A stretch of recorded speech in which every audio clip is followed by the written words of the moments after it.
मलकापुर नाम का एक गांव था। वहाँ श्यामलाल अपने छोटे लाल और बेटी विमला के साथ रहता था। घर में माँ न होने की वजह से घर की देखभाल भाई बहन बखूबी करते। दोनों भाई बहन रेडी पर मैगी छोले कुलचा बेचने का काम किया करते थे। पूरे शहर में सबसे अच्छा व्यापार उनका ही था।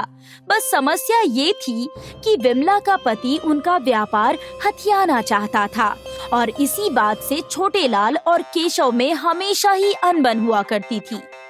बिमला, ओ बिमला, मैं कब से कह रहा हूँ हम भी अपनी दुकान खोल लेते हैं।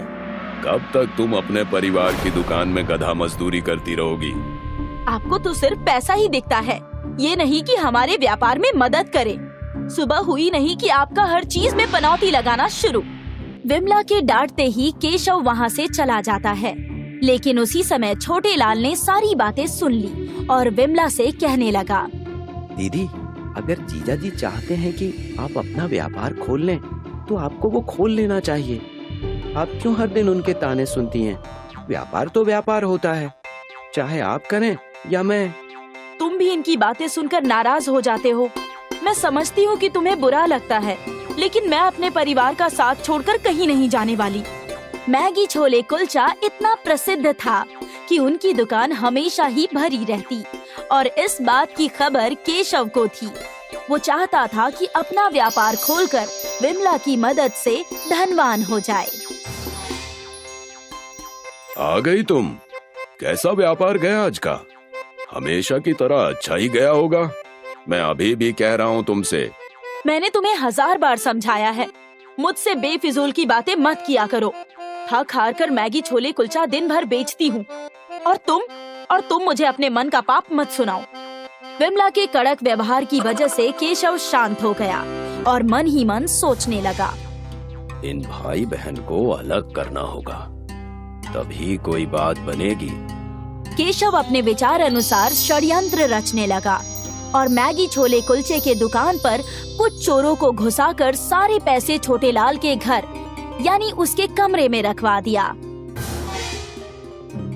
हाय राम, हम लुट गए, चोरी हो गई हमारे दुकान में, हे भगवान। विमला की आवाज सुनकर गांव वाले और कई दुकानदार वाले वहां पहुंच गए। उन्हें देखकर केशव खुश हो गया और अपनी अगली चाल चलने लगा। क्या हो गया भाग्यवान, इतनी परेशान क्यों हो? हमारे दुकान में चोरी हो गई। कल रात को ही सारे पैसे यही रखे हुए थे, किसी ने सब चुरा लिया। ये सब कैसे हो गया? मैंने रात को ही सारे पैसे आपके सामने संभाल के रखे थे। बहुत नुकसान हो गया। अब हम क्या करेंगे, कहाँ जाएंगे, फिर से कैसे व्यापार खड़ा करेंगे? हमारे साल भर की मेहनत थी वो। मौके का फायदा उठाकर केशव ने कहा, मैंने छोटे लाल को कुछ पैसे घर ले जाते हुए देखा था, शायद उसने ही घर रखे हो। मुझ पर इल्जाम मत लगाओ, मैं अपनी दुकान से चोरी क्यों करूंगा? चाहो तो मेरे कमरे की तलाशी ले लो। जब किसी की नीयत खराब हो जाती है तो उसका कोई भरोसा नहीं होता। केशव के इल्जाम से छोटे लाल क्रोध में आकर सबको अपने घर की तलाशी लेने के लिए कहता है और वहां जाते ही छोटे लाल चौंक जाता है। छोटे लाल देखता है कि सारे पैसे उसके घर में ही हैं। पैसों को देखकर उसकी बोलती बंद हो जाती है और उसी समय केशव बोलता है, देखा, मैंने कहा था ना, घर का भेदी ही लंका दहन करता है। लेकिन मैंने कोई चोरी नहीं की है, ये सरासर बेईमानी है। बस छोटे बस, तुझे जो करना था तूने कर दिया, अब कोई रिश्ता नहीं रखना मुझे तुझसे। विमला और केशव वहाँ से चले जाते हैं। मुझे तो यकीन ही नहीं हो रहा है, छोटू ऐसा कैसे कर सकता है। हम अपना मैगी छोले कुलचे का व्यापार शुरू कर देंगे और वो भी बिना किसी के मदद के। मैं तो पहले से ही कह रहा था तुम्हें कि ऐसा करो, लेकिन तुम हो कि सुनती ही नहीं हो।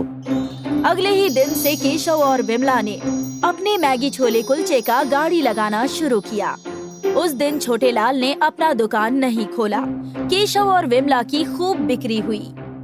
मैं भी हार नहीं मानने वाला। मैं कल से मैगी छोले कुलचे की दुकान शुरू कर दूंगा। अगले दिन छोटे लाल ने अपनी दुकान खोल दी। छोटे लाल की पुश्तैनी दुकान होने की वजह से उस दिन सिर्फ उसी की बिक्री हुई। दूसरी तरफ विमला और केशव का व्यापार कुछ खास नहीं हुआ।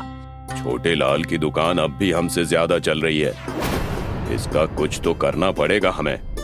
अरे तो क्या गायब कर दोगे उसे? आप तो उसके पीछे ही पड़ गए हो। पता नहीं उसने आपका क्या बिगाड़ा है। कुछ दिन ऐसे ही बीत गए और छोटे लाल के व्यवहार की वजह से उसके मैगी छोले कुलचे बहुत बिकते थे। केशव ने छोटे लाल को मार डालने की साजिश रची। उसने टैक्सी ड्राइवर को कुछ पैसे दिए और उसे कहा कि सुबह जब छोटे लाल दुकान खोलने के लिए आएगा तब उसे अपनी टैक्सी से उड़ा देना। काम हो जाएगा, बाकी के पैसे काम होने पर दे देना।